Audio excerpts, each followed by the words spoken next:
और जो भी गाड़ियां थाने के अंदर लगी हुई थी या फिर बाहर लगी हुई थी, उन सबको लोगों ने आग के हवाले कर दिया है। और वहीं चौक चौराहे पर अभी भी लोगों का लगातार हंगामा जारी है। लोग गाड़ी में तोड़फोड़ कर रहे हैं और आग के हवाले कर रहे हैं। सीधे तौर पर लोगों का यह मांग है कि जब तक उन अधिकारियों के खिलाफ और कर्मचारियों के खिलाफ कार्रवाई नहीं होती है, जो लोग उस रात पहुंचे थे और मूर्ति विसर्जन के लिए निकले लोगों के ऊपर, निहत्थे लोगों के ऊपर जिस तरह से वहां पर डंडे बरसाए गए थे, फायरिंग की गई थी, उनके खिलाफ कार्रवाई नहीं होती है, तो ये इसी तरह से उग्र प्रदर्शन जारी रहेगा।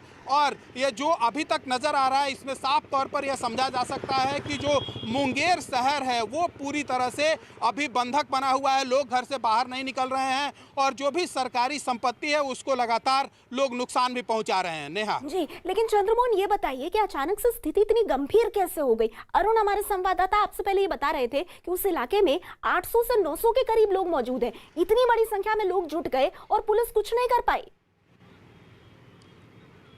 बिल्कुल, देखिए, सोमवार की जो घटना हुई थी उसके बाद से लोग, मुंगेर शहर के लोग और जो भी स्थानीय नेता हैं वो यह मांग कर रहे थे कि जो भी इस पूरे मामले में दोषी हैं उनके खिलाफ, जो भी आरोपी हैं उनके खिलाफ कार्रवाई होनी चाहिए। क्योंकि जिस तरह से मूर्ति विसर्जन के लिए लोग निकले थे और उनको एक साथ रोककर उनको पूरी तरह से चारों तरफ से घेर कर और उनके साथ मारपीट किया गया, फायरिंग की गई, जिसमें एक युवक की मौत भी हो गई थी और जिन 4 लोगों को गोली अभी लगी हुई है, जो मुझे जानकारी है उसके मुताबिक उनका इलाज चल रहा है अस्पताल में।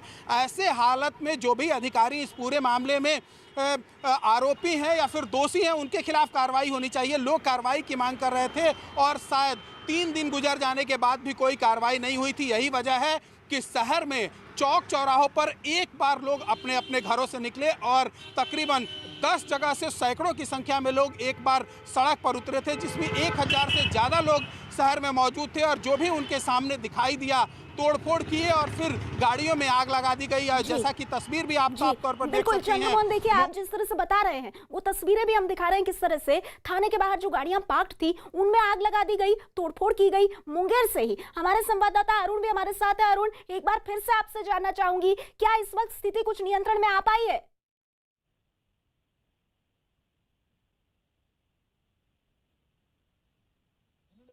ठीक है, अरुण का हम रुख करेंगे, लेकिन ये तस्वीरें जो आप देख रहे हैं, देखिए, ये हैरान करती हैं। एसडीओ के घर पर भी जमकर तोड़फोड़ हुई है। लोगों में बहुत ही ज्यादा गुस्सा।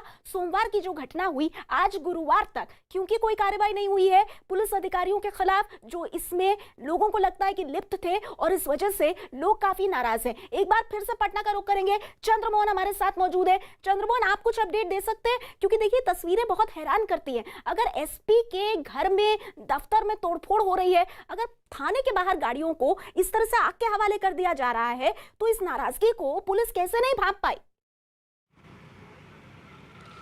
बिल्कुल, देखिए, पुलिस को यह पता है कि जिस तरह से सोमवार को आम लोगों के साथ बर्बरता से पुलिस पेश आई थी, उसके बाद लोगों को इस बात को लेकर गुस्सा था कि जो भी अधिकारी हैं उनके खिलाफ कार्रवाई होनी चाहिए। लेकिन 3 दिन गुजरने के बाद भी अब तक कोई कार्रवाई नहीं हो पाई थी। शायद लोग इस इंतजार में थे कि कोई कार्रवाई हो, लेकिन वैसा होते हुए कुछ नहीं दिख रहा था। और यही वजह है कि सैकड़ों की संख्या में एक बार लोग शहर में सड़क पर उतरे और उसके बाद वहाँ पर तोड़फोड़ शुरू कर दिए, आगजनी शुरू कर दिया। और जिस तरह की यह तस्वीरें सामने आई है, एसपी ऑफिस में सैकड़ों की संख्या में लोग पहुंचे हैं, तोड़फोड़ किए, फिर एसडीओ के घर पर पहुंचे, वहां पर तोड़फोड़ की। और जो पूरब सराय थाना है वहां पर जितनी भी गाड़ियां लगी हुई थी उसमें लोगों ने आग लगा दी। इससे यह साफ तौर पर समझा जा सकता है कि लोगों का गुस्सा किस तरह से प्रशासन के खिलाफ है। हालांकि ये प्रशासन जरूर इनको रोकने की कोशिश की, लेकिन जिस तरह से आपके पास आऊंगी, लेकिन देखिए, इस घटना के जो प्रत्यक्षदर्शी हैं, अब उनकी तरफ से भी प्रतिक्रिया आ रही है। एक प्रत्यक्षदर्शी ने इस घटना पर क्या कहा,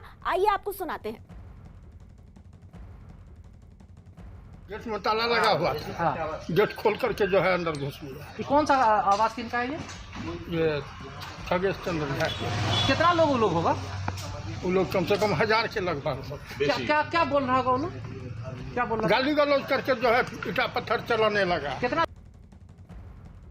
तो देखिए, प्रत्यक्षदर्शी भी साफ कह रहे हैं कि 1000 के करीब लोग मौजूद थे। और सोचिए, 1000 लोगों की भीड़ इस तरह से थाने को घेरती हुई, और उसके बाद की तस्वीरें आपके सामने। इस बीच मुंगेर में हो रही हिंसा के मुद्दे पर कांग्रेस ने बिहार सरकार पर निशाना साधा है। साथ ही चुनाव आयोग से तुरंत कार्रवाई की मांग भी की है। देखिए, मुंगेर में जो कुछ भी पिछले 3-4 दिनों में हुआ है, दुर्गा माता जी के प्रतिमा विसर्जन के बाद। सरकार ने कुछ किया नहीं, न चुनाव आयोग ने हस्तक्षेप किया।